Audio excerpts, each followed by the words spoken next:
61 question है कि निम्न विकल्पों में से उस विकल्प का चयन करें जो प्रत्यय से बने शब्द का सही विकल्प नहीं है। तो समग्र नहीं है, मथानी, पंचायत या तंद्रिल। इसमें से कौन सा ऐसा विकल्प है जो प्रत्यय से बने शब्द का सही विकल्प नहीं है? तो ये समग्र जो है ये प्रत्यय से बने शब्द नहीं है, बल्कि मथानी, पंचायत, तंद्रिल ये सभी जो है प्रत्यय से बने शब्द हैं। मथानी में आनी प्रत्यय है और मथ मूल शब्द है, इसमें तद्धित प्रत्यय है।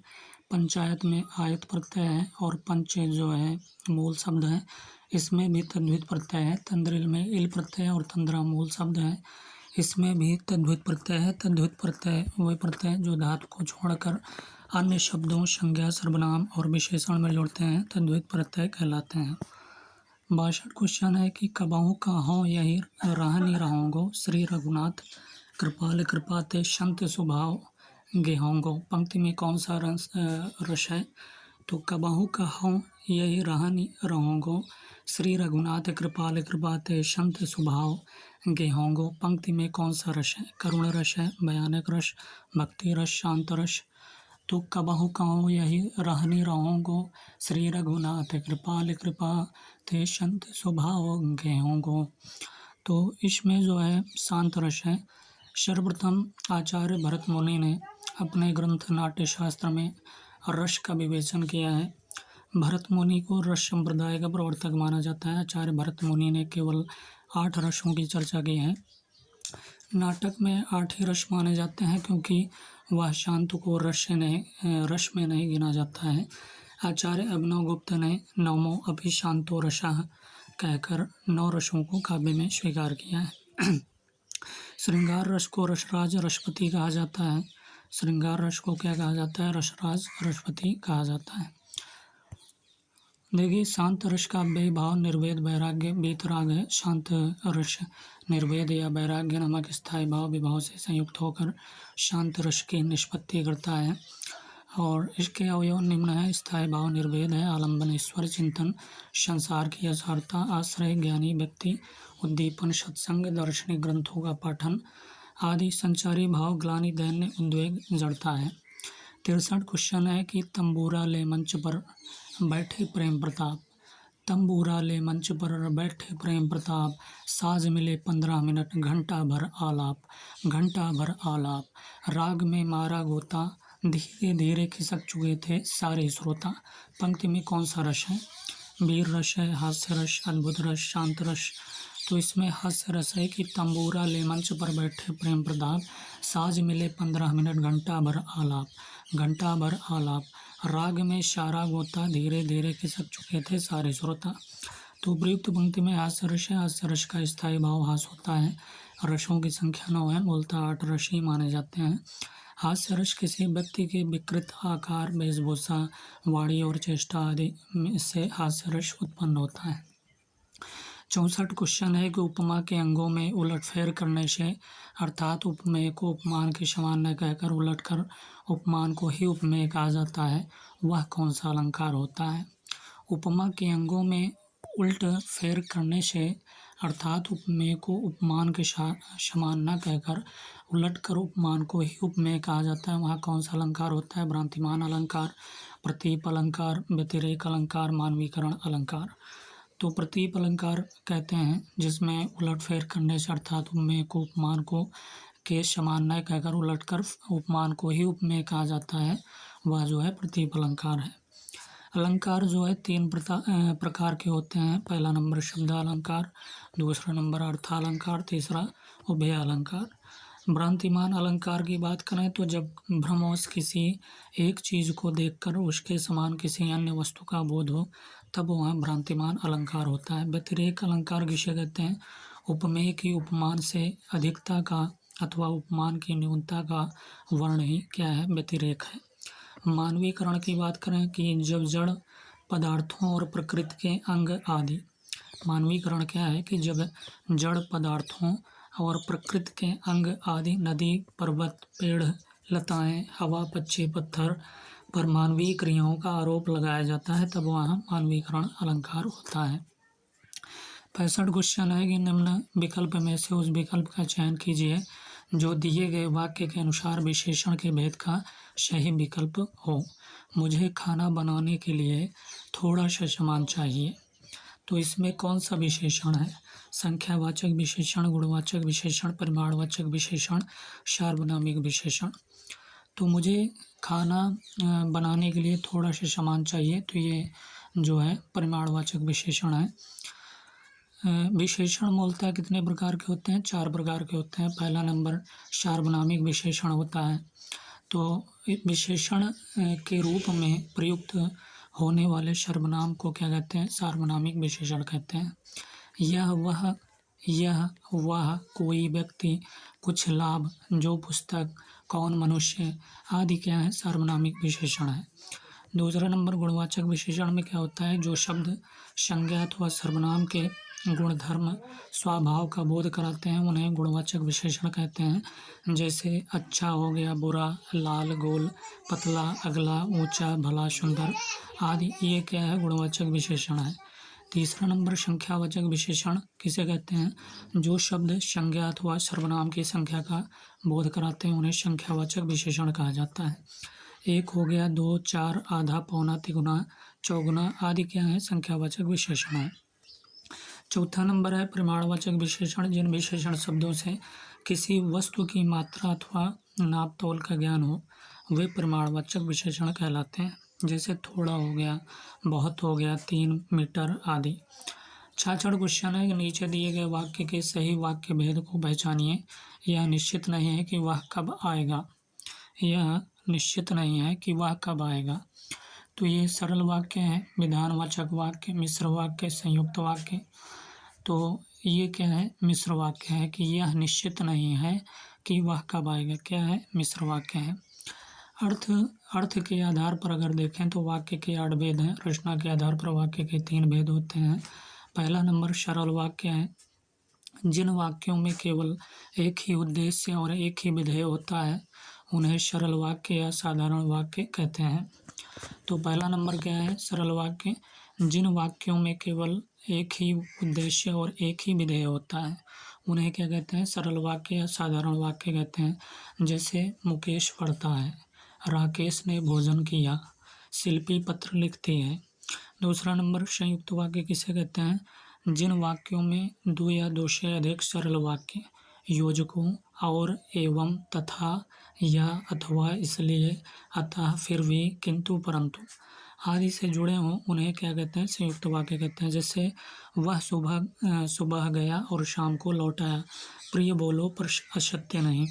तीसरा नंबर मिश्रित या मिश्र वाक्य किसे कहते हैं? जिन वाक्यों में एक प्रधान मुख्य उपवाक्य हो और अन्य जो है आश्रित गौण उपवाक्य हो, तथा जो आपस में की हो गया, जो, क्योंकि, जितना, उतना, जब, तब, जहाँ, वहाँ आदि से मिश्रित मिले जुले हों उन्हें मिश्रित वाक्य कहते हैं। इनमें एक मुख्य उद्देश्य और मुख्य विधेय के अलावा एक से अधिक समापिका क्रियाएं होती हैं।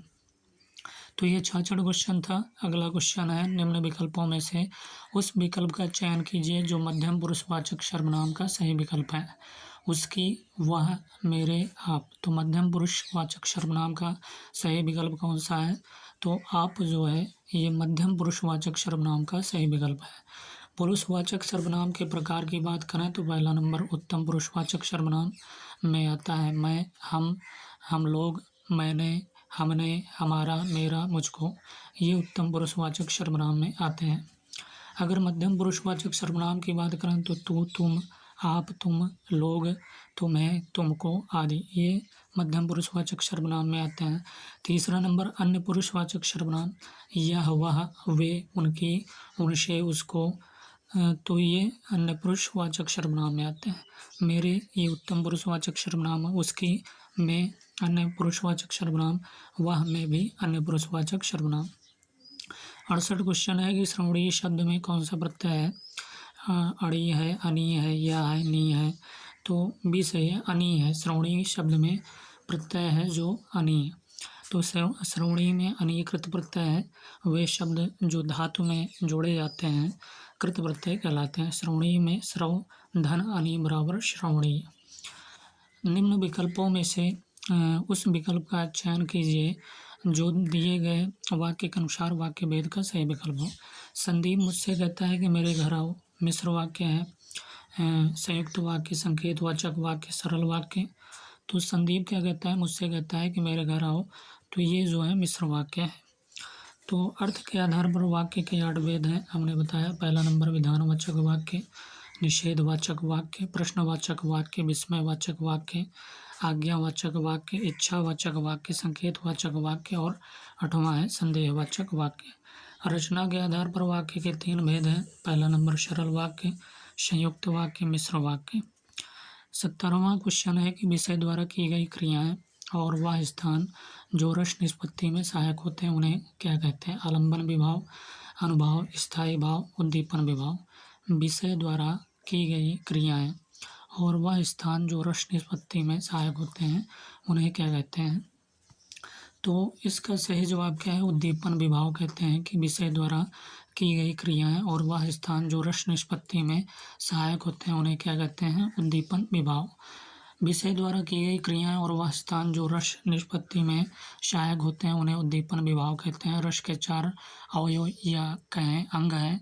तो पहला नंबर स्थायी भाव, दूसरा विभाव, तीसरा अनुभाव, चौथा नंबर संचारी भाव या व्यभिचारी भाव भी कहते हैं। स्थायी भाव की बात करें, पहला नंबर स्थायी भाव का अर्थ है प्रधान भाव। प्रधान भाव वही हो सकता है जो रस की अवस्था तक पहुंचता है। स्थायी भावों की संख्या 9 मानी गई है। स्थायी भाव ही रस के आधार हैं। एक रस के मूल में एक स्थायी भाव रहता है। बाद के आचार्यों ने 2 और स्थायी भावों को वात्सल्य व भगवत विषयक वृत्ति मान्यता दी। इससे स्थायी भावों की संख्या क्या है, 11 और रसों की संख्या भी 11 हो गई है। तो बाद के आचार्यों ने 2 और स्थायी भावों को वात्सल्य और भगवत विषयक वृत्ति मान्यता दी। इससे स्थायी भावों की संख्या कितना है, 11 और रसों की संख्या भी 11 हो गई। विभाव की बात करें, ये 2 प्रकार के होते हैं। पहला नंबर आलंबन विभाव, दूसरा उद्दीपन विभाव। पहला नंबर आलंबन विभाव की बात करें, जिसका आलंबन या सहारा पाकर स्थायी भाव जागते हैं, आलंबन विभाव कहलाता है। जैसे नायक नायिका। तो विभाव ये 2 प्रकार के होते हैं, पहला आलंबन विभाव, दूसरा उद्दीपन विभाव।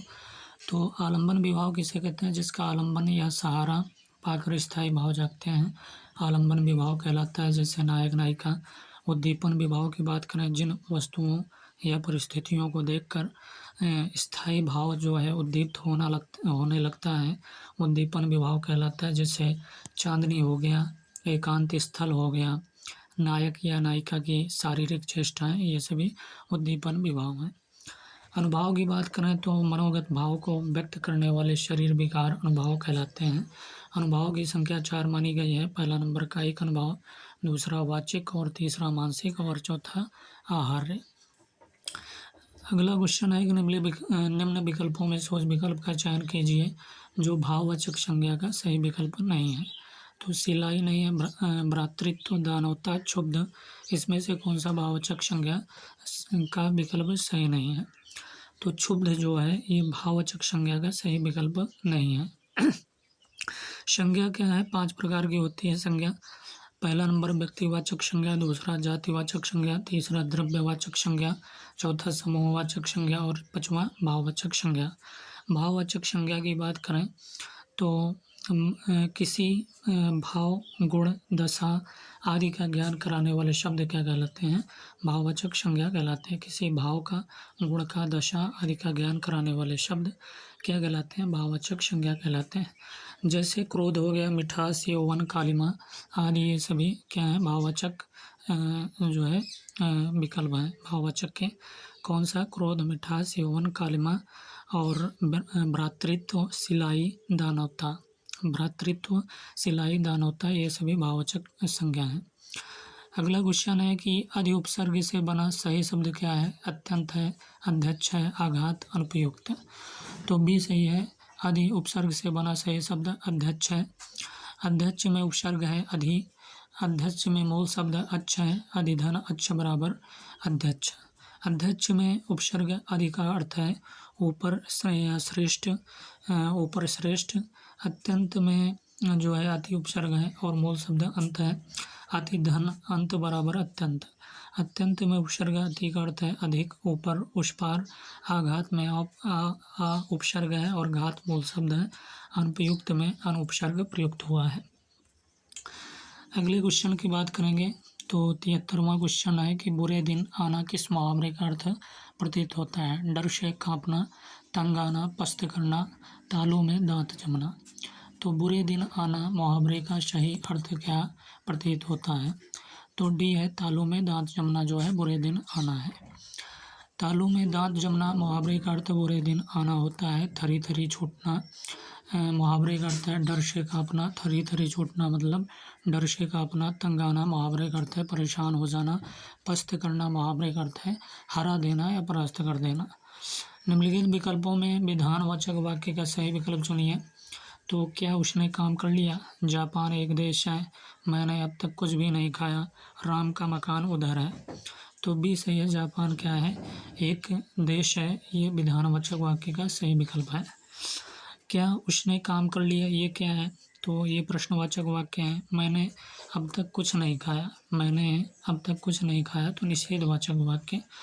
राम का मकान उधर है तो ये क्या है? संकेतवाचक वाक्य है। कान उमेटना मुहावरे का अर्थ क्या होगा? डींग मारना, दंड देना, बात फैलाना, शपथ लेना। तो कान उमेटना मुहावरे का अर्थ क्या है? बी सही है, दंड देना या सावधान करना।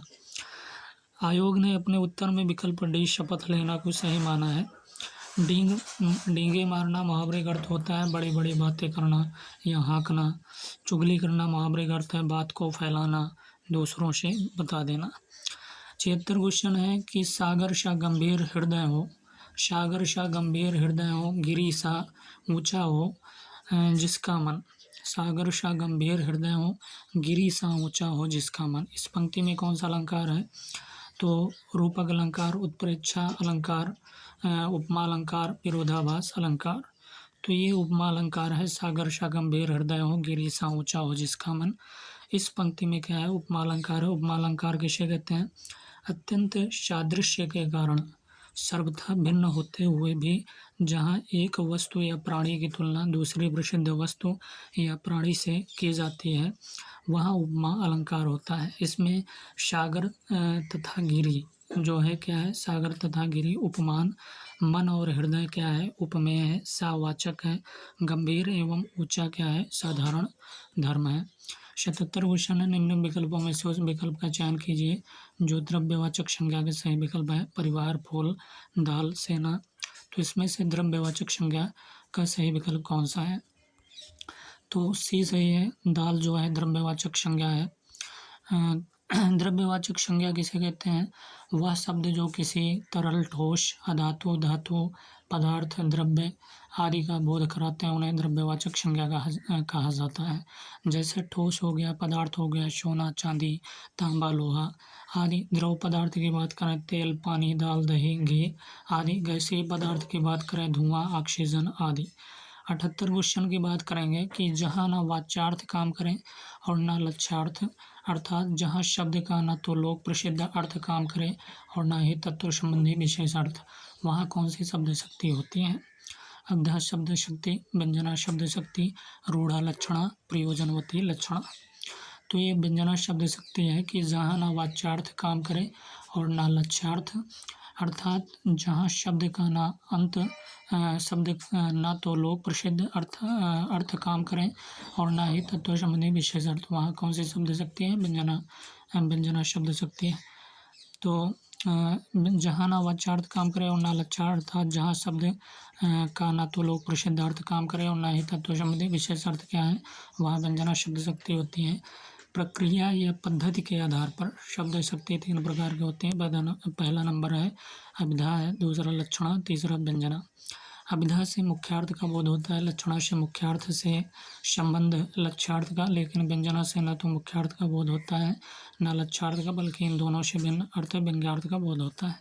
व्यंजना शब्द शक्ति की बात करें अभिधा व लक्षणा के असमर्थ हो जाने पर जिस शब्द शक्ति के माध्यम से शब्द का अर्थ बोध हो उसे व्यंजना शब्द शक्ति कहते हैं। जब अभिधा और लक्षणा अर्थ व्यक्त करने में असमर्थ हो जाती हैं तब व्यंजना शब्द शक्ति काव्य के पीछे दिए हुए व्यंग्यार्थ का बोध कराती हैं।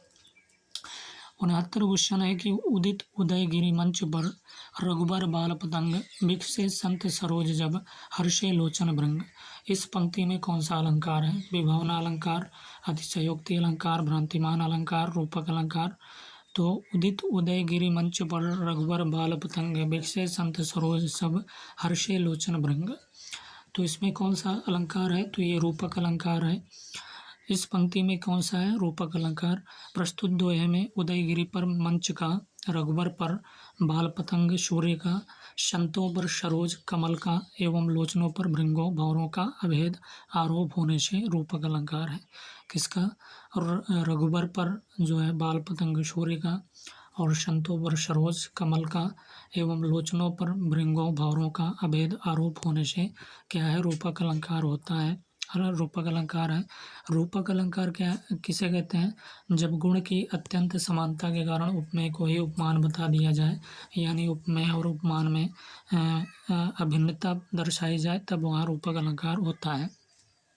अगला क्वेश्चन है कि निम्न विकल्पों में से उस विकल्प का चयन कीजिए जो दिए गए वाक्य के अनुसार वाक्य भेद का सही विकल्प हो। उसमें क्षय थी इसलिए उसका सब जगह आदर सत्कार होता था में क्या है? संयुक्त वाक्य है, सरल वाक्य, मिश्र वाक्य, निषेधवाचक वाक्य। तो ये जो है क्या है? संयुक्त वाक्य है। संयुक्त वाक्य है कि उसमें अच्छाई थी इसलिए उसका सब जगह क्या होता था? आदर सत्कार होता था। ये क्या है? संयुक्त वाक्य है। अगले उसमें अच्छाई थी इसलिए उसका सब जगह क्या होता था? आदर सत्कार होता था। उपर्युक्त वाक्य में संयुक्त वाक्य है। रचना के आधार पर वाक्य के 3 भेद होते हैं। पहला नंबर सरल वाक्य, दूसरा मिश्र वाक्य या मिश्रित वाक्य, तीसरा संयुक्त वाक्य। संयुक्त वाक्य किसे कहते हैं? 2 या 2 से अधिक सरल और स्वतंत्र वाक्य और तथा एवं या परंतु इसलिए समुच्चय बोधक अव्यय से जुड़े हों तो उसे संयुक्त वाक्य कहते हैं। जैसे वह धूप में खेलता रहा इसलिए बीमार पड़ गया, तो ये क्या है? संयुक्त वाक्य है। अब अवतरण को निम्नलिखित अवतरण को ध्यानपूर्वक पढ़िए और उससे संबंधित प्रश्नों के लिए प्रश्नों के दिए गए बहुविकल्पों में से सही विकल्प को चुनिए। हमारे विशाल देश में हिमालय की अनंत हिमराशि ने जिन नदियों को जन्म दिया है उनमें उत्तरापथ को सींचने वाली गंगा और यमुना नाम की नदियाँ जीवन की धमनियों की तरह है। क्या कह रहा है कि हमारे विशाल देश में हिमालय की अनंत हिमराशि ने जिन नदियों को जन्म दिया है उनमें उत्तरापथ को सींचने वाली गंगा और यमुना नाम की नदियाँ जीवन की धमनियों की तरह हैं। ये हमारे ऐतिहासिक चैतन्य की साक्षी रही हैं। उनकी गोद में हमारे पूर्वजों ने सभ्यता के आंगन में अनेक नए खेल खेले। उनके तटों पर जीवन का जो प्रवाह हुआ वह जीवंत है। भारत भूमि हमारी माता है और हम उसके क्या हैं? पुत्र हैं। यह सच्चाई हमारे रोम रोम में बंधी हुई है। नदियों की अंतर्वेदी में पनपने वाले आदि युग के जीवन पर हम अब जितना अधिक विचार करते हैं हमको अपने विकास और वृद्धि की सनातन जड़ों का पृथ्वी के साथ संबंध उतना ही अधिक घनिष्ठ जान पड़ता है।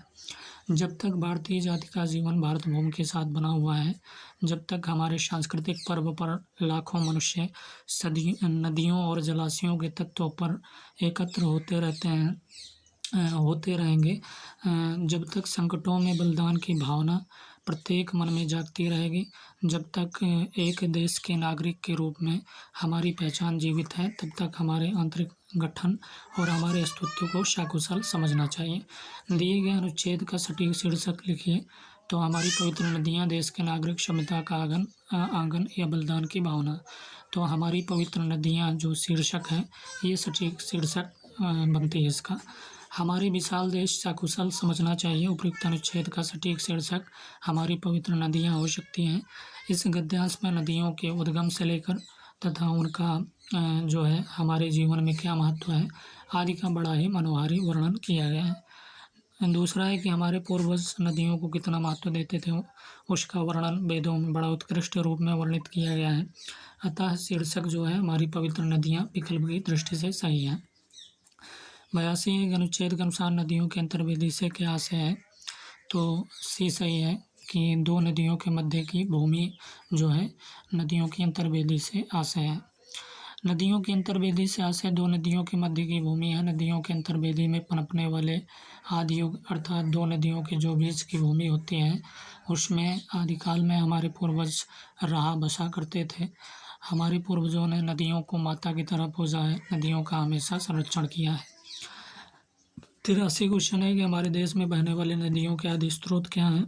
हिमालय की अनंत हिमराशि, भारत भूमि, गंगा और यमुना नाम की नदियाँ, तटों पर जीवन। तो हिमालय की अनंत जो हिमराशि है हमारे देश में बहने वाली नदियों के आदि स्रोत हैं। हिमालय की अनंत हिमराशि। हमारे देश में बहने वाली नदियों के आदि स्रोत हिमालय के अनंत हिमराशि हैं।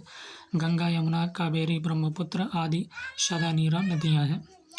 नदी के साथ मनुष्य का गहरा संबंध है। हमारे अतीत में ऋषि मुनियों ने इन नदियों के किनारे ज्ञान को प्राप्त किया है। हमारे ऋषि मुनि गंगा नदी के पानी को पवित्र मानते थे और आज भी अनेक शुभ कार्यों में गंगा जल का प्रयोग करके वातावरण शुद्ध और पवित्र बनाया जाता है। दिए गए विकल्पों में कौन सा अस्तित्व का समानार्थी शब्द नहीं है। संबंध, हस्ती, जीवन तथा विद्यमानता। तो ये सही है कि संबंध जो है ये अस्तित्व का समानार्थी शब्द नहीं है, बल्कि हस्ती है, जीवंतता है और विद्यमानता ये अस्तित्व का जो है क्या है, समानार्थी है। बाकी तीनों विकल्पों के शब्द अस्तित्व के समानार्थी शब्द हैं। वे शब्द जिनका अर्थ एक समान होता है समानार्थी शब्द कहलाते हैं। समानार्थी शब्द को हम पर्यायवाची शब्द भी कहते हैं। 85 क्वेश्चन है कि गंगा और यमुना नदियाँ किसकी साक्षी रही हैं। तो भारत के ऐतिहासिक चैतन्य की डी सही है। गंगा और यमुना नदियाँ भारत के ऐतिहासिक चैतन्य की साक्षी रहीं। गंगा यमुना आदि नदियों ने भारतीय जनजीवन को राष्ट्रीय एकता के सूत्र में बांध कर रखा है। गंगा यमुना नदी का वर्णन हमारे आदि ग्रंथ वेदों में भी मिलता है। अगला है जो है पद्यांश है कि महाप्रलय की अग्नि साथ लेकर जो जग में आए। महाप्रलय की अग्नि साथ लेकर जो जग में आए, विश्व बलि शासन का भय जिनके आगे शर्माए। चले गए जो शीश चढ़ाकर अर्घ्य दिए प्राणों का, चले मज़ारों पर हम उनकी दीपक एक जलाएं। टूट गई बंधन की कड़ियाँ, स्वतंत्रता की बेला, लगता है मन आज हमें कितना अवसन्न अकेला। जीत गए हम, जीता विद्रोही अभिमान हमारा, प्राणदान से क्षुब्ध तरंगों मिल गया किनारा। उदित हुआ रवि स्वतंत्र का, व्योम उगलता जीवन, आज़ादी की आग अमर है घोषित करता कण कण। कलियों के अधरों पर पलते रहे बिलासी कायर, उधर मृत्यु पैरों से बांधे रहा जूझता यौवन। उस शहीर यौवन की सुधि हम क्षण भर को न बिसारें, उसके पग चिन्हों पर अपने मन में मोती वारें। अनुच्छेद के अनुसार विश्व बलि शासन किसे कहा है। तो ब्रिटिश शासन को, विद्रोहियों को, महाप्रलय से बचे लोगों को, डरपोक लोगों को। तो ये सही है, ब्रिटिश शासन को जो है विश्व बलि शासन कहा गया। महाप्रलय की अग्नि मन में मोती वारे, अनुच्छेद के अनुसार जो है विश्व बलि शासन ब्रिटिश शासन को कहा गया है। कवि जो है जिनकी मज़ारों पर दीपक जलाने का आह्वान कर रहा है, तो यह शहीदों की प्रस्तुत पंक्तियों में कवि शहीदों की मज़ारों पर दीपक जलाने का आह्वान कर रहा है। ये इन काव्य पंक्तियों वीर शहीदों की कुर्बानियों, उनके साहस, शौर्य का वर्णन बड़े ही उत्कृष्ट रूप में किया गया है। अनुच्छेद के अनुसार शहीदों के बलिदान से हमें क्या प्राप्त हुआ। मोती, जूझता हुआ जीवन, कठिनाई, आज़ादी। तो आज़ादी। उपयुक्त पद्यांश के अनुसार शहीदों के बलिदान से हमें आज़ादी प्राप्त हुई। हमारे वीर शहीदों के द्वारा दी गई कुर्बानियों के कारण ही हमारा देश भारत ब्रिटिश शासन से पूर्णतः आज़ाद हुआ और हमारे लोगों को आज़ादी प्राप्त हुआ। काव्यांश का उचित शीर्षक चुनिए। तो सी सही है, शहीदों का बलिदान। प्रस्तुत काव्यांश का उचित शीर्षक क्या है, शहीदों का बलिदान है। इन काव्य पंक्तियों में हमारे देश के क्रांतिकारी शहीदों और उनके द्वारा किए गए बलिदान का भूतपूर्व चित्रण किया गया है। उनके समर्पण, वीरता, शौर्य, त्याग का चित्रण किया गया है। इससे इन काव्य पंक्तियों का शीर्षक जो है शहीदों का बलिदान सटीक बैठता है। दिए गए विकल्पों में से कौन सा व्योम का समानार्थी शब्द नहीं है। तो अंतरिक्ष, अधर, फलक, अवसाद। तो कौन सा व्योम का पर्यायवाची नहीं है। तो डी नहीं है। अवसाद जो है व्योम का पर्याय समानार्थी नहीं है, बल्कि अंतरिक्ष है, अधर है, फलक है, ये सभी व्योम का समानार्थी हैं। अंतरिक्ष, अधर, फलक व्योम के समानार्थी शब्द। वे शब्द जिनका अर्थ एक समान होता है समानार्थी शब्द कहलाते हैं। समानार्थी शब्द को हम जो है समानार्थी शब्द को हम पर्यायवाची शब्द भी कहते हैं। दिए गए विकल्पों में व्योम का समानार्थी शब्द अवसाद नहीं है। 91 क्वेश्चन है कि किस चरण पर गतिविधि पाठ्यक्रम का मॉडल निम्न में से ऊपर नहीं जा सका। तो बी सही है। प्रारंभिक चरण पर गतिविधि पाठ्यक्रम का मॉडल जो है निम्न से ऊपर नहीं जा सका, क्योंकि प्रारंभिक चरण में गतिविधि पाठ्यक्रम छात्रों पर उतना प्रभावशाली नहीं होता जितना वह माध्यमिक या अन्य चरणों में होता है। 12वां क्वेश्चन है कि बड़ी संख्या के साथ कक्षा को पढ़ाने वाले शिक्षक के लिए कौन कौन सी तकनीक सबसे अच्छी है। तो डी है व्याख्यान और कक्षा नोट्स। बड़ी संख्या के साथ कक्षा को पढ़ाने वाले शिक्षक के लिए व्याख्यान और कक्षा नोट्स तकनीकी सबसे अच्छी है। इस विधि में किसी भी पाठ को भाषण के रूप में बालकों के समान पेश किया जाता है। साथ ही छात्र कक्षा नोट्स के सहायता से कक्षा अध्यापक से जुड़े रहते हैं। नाटक के कितने प्रकार होते हैं। तो नाटक के जो है रैखिक नाटक, विधि, प्रक्रिया उन्मुख नाटक, ये प्रकार हैं। तो नाटक के निम्नलिखित भेद होते हैं। रैखिक नाटक, विधि, प्रक्रिया उन्मुख नाटक। शेष दिए गए अन्य विकल्प जो है संगत है। कौन समावेशी शिक्षा का पहलू नहीं है। तो 20 पहलू नहीं है। समाज सेवा, बल्कि परदेय सेवा, सहयोग, सपोर्ट सेवा, आवश्यक सेवा। समाज सेवा समावेशी शिक्षा का पहलू नहीं। समावेशी कक्षा में सामान्य छात्रों के साथ ही विशेष आवश्यकता वाले छात्रों को एक साथ बैठाकर उनके सर्वांगीण विकास के लक्ष्य को प्राप्त करना होता है। पाठ्य पुस्तक का उपयोग के रूप में किया जा सकता है लेखन, मनोरंजन, अध्ययन, किसी विषय का अध्ययन। तो इसमें से कौन सा सही है। डी सही है। तो किसी विषय का अध्ययन जो है पाठ्य पुस्तक का उपयोग के रूप में किया जा सकता है। पाठ्य पुस्तक का उपयोग किसी विषय के अध्ययन के रूप में किया जा सकता है, न कि लेखन, मनोरंजन या अन्य कार्यों के लिए। जब विद्यालय में विभिन्न प्रकार की सामग्री का उपयोग किया जाता है तो उसे क्या कहा जाता है। तो सामग्री चूक या सामग्री अनुकूलन, सामग्री विस्तार या सामग्री प्रतिस्थापन। तो बी से सामग्री अनुकूलन। जब विद्यालय में विभिन्न प्रकार की सामग्री का उपयोग किया जाता है तो उसे सामग्री अनुकूलन कहा जाता है। शिक्षण सहायक सामग्री के कुशल प्रयोग से अध्यापक छात्रों का सर्वांगीण विकास आसानी से करा सकता है। 97वां क्वेश्चन है कि वातावरण की सहायता से और कमतर प्रयासों से भाषा सीखने की प्रक्रिया को कहा जाता है। भाषा अर्जन, भाषा विषय वस्तु, भाषा उपकरण, निष्क्रिय भाषा अधिगम। तो 97 के ए सही है। भाषा अर्जन कहा जाता है। तो वातावरण की सहायता से और कमतर प्रयासों से भाषा सीखने की प्रक्रिया को भाषा अर्जन कहा जाता है। शेष विकल्प क्या है। असंगत है। भाषा अर्जन वह प्रक्रिया है जिसमें छात्र भाषा को सीखने तथा समझने की योग्यता का विकास करता है। कौन सी जोड़ी जो है प्रतिभागियों को पारस्परिक कौशल, आत्मविश्वास, संचार और मुखरता विकसित करने में मदद करते हैं। पुरुष, ट्रांसजेंडर, महिला, मिश्रित लिंग। तो डी सही है कि मिश्रित लिंग की जोड़ी जो है प्रतिभागियों को पारस्परिक जो है कौशल, आत्मविश्वास, संचार और मुखरता विकसित करने में मदद करते हैं। इससे छात्र एवं छात्राओं में स्वस्थ प्रतिस्पर्धा की भावना का विकास होगा। साथ ही खेल भावना एवं स्त्री पुरुष के प्रति सम्मान की भावना का विकास होगा। 99 क्वेश्चन है कि वृद्धि शब्द विशुद्ध रूप से व्यक्ति के किस भाव का प्रतिनिधित्व करता है। तार्किक। तो सही जवाब शारीरिक है। वृद्धि शब्द विशुद्ध रूप से व्यक्ति के शारीरिक भाव का प्रतिनिधित्व करता है। शेष अन्य विकल्प असंगत है। संचार के बिना लोग क्या करते हैं। तो एक दूसरे के साथ पारस्परिक क्रिया नहीं कर सकते। संचार के बिना जो लोग हैं एक दूसरे के साथ पारस्परिक जो है क्रिया नहीं कर सकते। शेष दिए गए अन्य विकल्प क्या हैं। असंगत है।